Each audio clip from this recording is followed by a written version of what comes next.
जय हिंद दोस्तों। हमारे देश में बहुत सारे राजाओं ने राज किया है और सबका अपना अपना राजवंश है और उसके बारे में इतिहास में पढ़ने को भी मिल जाता है। लेकिन दोस्तों, हमारे देश में एक ऐसा खानदान हुआ है जिसका इतिहास और वर्तमान समझने के लिए लोगों को कभी भी आसान नहीं हुआ है, जिसे देखने के बाद हम सबको ये लगता है कि ये लोग धर्म निरपेक्ष है। लेकिन सच्ची बात यह है कि ये लोग सत्ता के इतने भूखे हैं जिसके लिए ये लोग गिरगिट की तरह अपना नाम और रंग बदलते रहते हैं।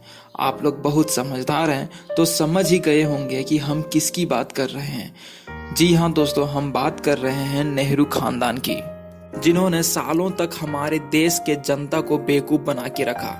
आज हम आपको बताएंगे नेहरू खानदान के जुड़े बेहतरीन जानकारी जो शायद आपको ना पता हो। इसके लिए आप इस वीडियो को पूरा देखिए और जितना हो सके इस वीडियो को शेयर कीजिए। और दोस्तों, अगर आप लोग नए हैं तो हमारे इस चैनल को सब्सक्राइब कीजिए और साथ में बेल आइकन दबा के नोटिफिकेशन ऑल कर लीजिए ताकि वीडियो की अपडेट आपको हमेशा मिलती रहे। क्या आपको पता है कि नेहरू खानदान गयासुद्दीन गाजी की तरफ से निकला हुआ खानदान है, जिसे जी हाँ बिल्कुल दोस्तों, ऐसा पता चला है कि गंगाधर असल में एक सुन्नी मुसलमान थे। उसका असली नाम था गयासुद्दीन गाजी। तो दोस्तों, अब सोच रहे होंगे, मतलब आप सोच रहे होंगे कि ये गंगाधर कौन है। तो हम बात कर रहे हैं नेहरू खानदान के जन्मदाता की, जिनका नाम है गंगाधर नेहरू। लेकिन क्या उनका असली नाम ये है? नेहरू खानदान की शुरुआत होती है गंगाधर नेहरू यानी कि मोतीलाल नेहरू के पिता से। नेहरू उपनाम उन्होंने बाद में मोतीलाल जी ने खुद लगाया था। इसका अर्थ होता है नहर वाले। उसका असली नाम होना चाहिए था मोतीलाल धर। लेकिन दोस्तों, जैसा कि आपको बता दिए हैं कि खानदान का नाम बदलने की आदत इन लोगों की शुरू से है। रॉबर्ट हर्ड एंड्रियो की किताब A Lamp for India, The Story of Madan पंडित में गंगाधर का चित्र छापा है। इसके अनुसार ये पंडित थे और इसका असली नाम था गयासुद्दीन गाजी। नेहरू ने अपनी आत्मकथा लिखे थे तो उसमें उनके दादाजी यानी कि मोतीलाल जी के पिता का नाम गंगाधर था और ठीक उसी तरह नेहरू के बहन कृष्णा हती सिंह ने लिखा। उनके दादाजी मुगल सल्तनत में नगर के कोतवाल थे। इतिहासकारों ने जब खोजा तो पाया कि बहादुर शाह जफर के जमाने में कोई भी हिंदू इतने इम्पोर्टेंट या महत्वपूर्ण उत्पादन पे नहीं थे। और खोजबीन के बाद पता चला कि उस समय दो नवाब कोतवाल हिंदू थे, जिसका नाम था भाव सिंह और काशीनाथ, जो लाहौरी गेट दिल्ली में तैनात थे। लेकिन गंगाधर नाम का व्यक्ति रिकॉर्ड में नहीं मिला, क्योंकि गंगाधर नाम अंग्रेजों के कहर के डर से उन्होंने बदल दिया था। असली नाम था गयासुद्दीन गाजी। जब अंग्रेजों ने दिल्ली को लगभग पूरा जीत लिया था, तब मुगलों और मुसलमानों को दोबारा विद्रोह के डर से उन्होंने दिल्ली के सारे हिंदुओं और मुसलमानों को शहर के बाहर करके तंबू में ठहरा दिया। अंग्रेज वो गलती नहीं दोहराना चाहते थे जो हिंदू राजाओं ने मुसलमानों को जीवित छोड़ के की थी। इसीलिए अंग्रेजों ने मुसलमानों को चुन चुन के मारना शुरू कर दिया। लेकिन कुछ मुसलमान दिल्ली से भाग के आसपास के इलाकों में चले गए। उसी समय ये परिवार भी आगरा की तरफ चला गया। बीच रास्ते में जब इन लोगों को अंग्रेजों द्वारा रोका गया था तो ये लोग खुद को मुसलमान ना बोल के कश्मीरी पंडित बताया और ये नेहरू अपने आत्मकथा में भी लिखे हैं। उसके बाद अंग्रेजों ने उन्हें आगरा जाने दिया। मोतीलाल ने नेहरू नाम चुना ताकि पूरी तरह हिंदू लगे। द नेहरू डायनेस्टी किताब में लिखे हैं कि मोतीलाल नेहरू जवाहरलाल नेहरू के पिता थे। मोतीलाल के पिता का नाम था गंगाधर। ये तो हम सब जानते हैं कि नेहरू की एक बेटी थी, इंदिरा प्रियदर्शनी नेहरू। कमला नेहरू उनकी माता थी। कमला शुरू से इंदिरा और फिरोज की शादी के विरोध थी। आखिर क्यों थी? लेकिन उससे पहले जान लीजिए कि फिरोज गांधी कौन थे। फिरोज उस व्यापारी के बेटे थे जो आनंद भवन में घरेलू सामान और शराब पहुंचाने का काम करते थे। आनंद भवन का असली नाम था इसरात मंजिल। उसके मालिक थे मुबारक अली। मोतीलाल नेहरू पहले यही मुबारक अली के यहाँ काम करते थे।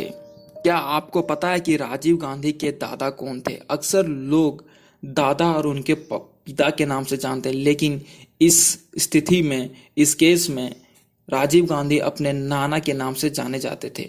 लेकिन दोस्तों, राजीव गांधी के दादा का नाम था नवाब खान। लेकिन आप ये नाम अक्सर नहीं सुनते होंगे। आप उनके नाना का नाम जवाहरलाल नेहरू ही सुनते होंगे।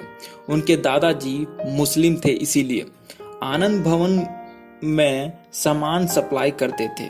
नवाब खान एक फारसी महिला से शादी किए थे जिसका उपनाम गांधी था। फिरोज गांधी शादी से पहले फिरोज खान थे और कमला नेहरू के विरोध का कारण भी यही था। इंदिरा गांधी अकेलेपन की शिकार थी। शांति निकेतन में पढ़ते समय रविंद्रनाथ टैगोर ने उन्हें अनुचित व्यवहार के लिए बाहर निकाल दिया था।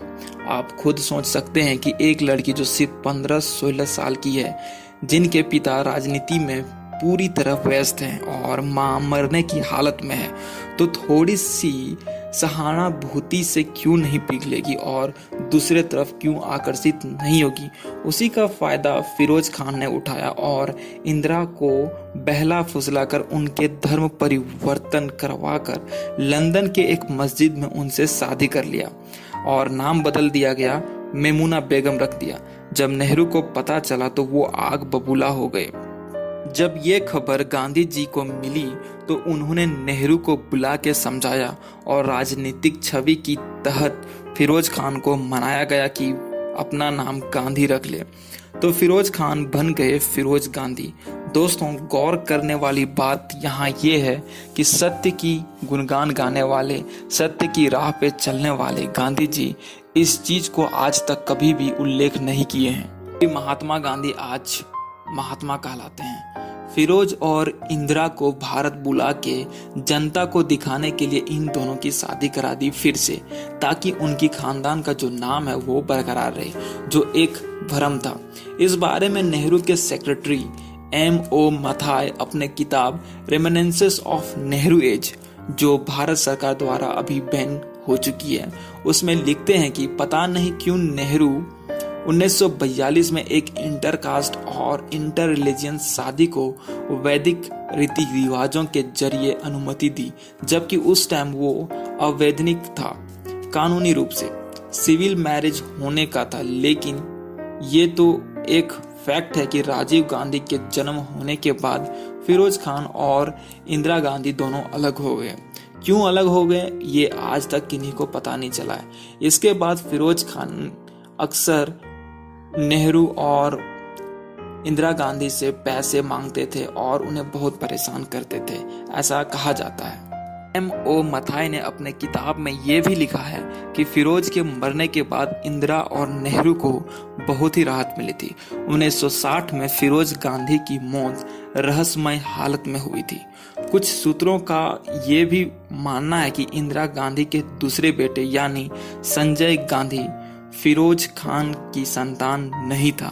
संजय गांधी एक मुस्लिम मोहम्मद यूनुस का बेटा था। संजय गांधी का असली नाम संजीव गांधी था, बिल्कुल अपने भाई के मिलता हुआ। जैसे कि राजीव है उसी तरह संजीव। लेकिन संजय नाम की नौबत इस तरह आई क्योंकि उसे लंदन पुलिस ने इंग्लैंड में कार चोरी के आरोप में पकड़ लिया था और पासपोर्ट जब्त कर लिया था। ब्रिटेन में उस टाइम के भारतीय उच्चायुक्त ने जो कृष्णन थे, तब संजीव गांधी का नाम बदल के संजय गांधी नाम पे आया और उन पे पासपोर्ट बनवा के वापस उन्हें इंडिया भेज दिया। और वो कृष्णन वही हैं जो भ्रष्टाचार से नेहरू खानदान उन्हें बचाए थे। दोस्तों अभी बहुत सारी ऐसी बातें हैं जिसे जानने की बहुत ही ज़्यादा आप लोगों को ज़रूरत है, लेकिन वीडियो लंबी हो जाएगी। इसी के कारण से आज की वीडियो यहीं पे समाप्त करते हैं। लेकिन दोस्तों इससे आगे की कहानी अगले वीडियो में हम आपको ज़रूर बताएंगे, तो आप तब तक के लिए इंतज़ार कीजिए और इस वीडियो को पूरा देखिए और समझने की कोशिश कीजिए। धन्यवाद दोस्तों।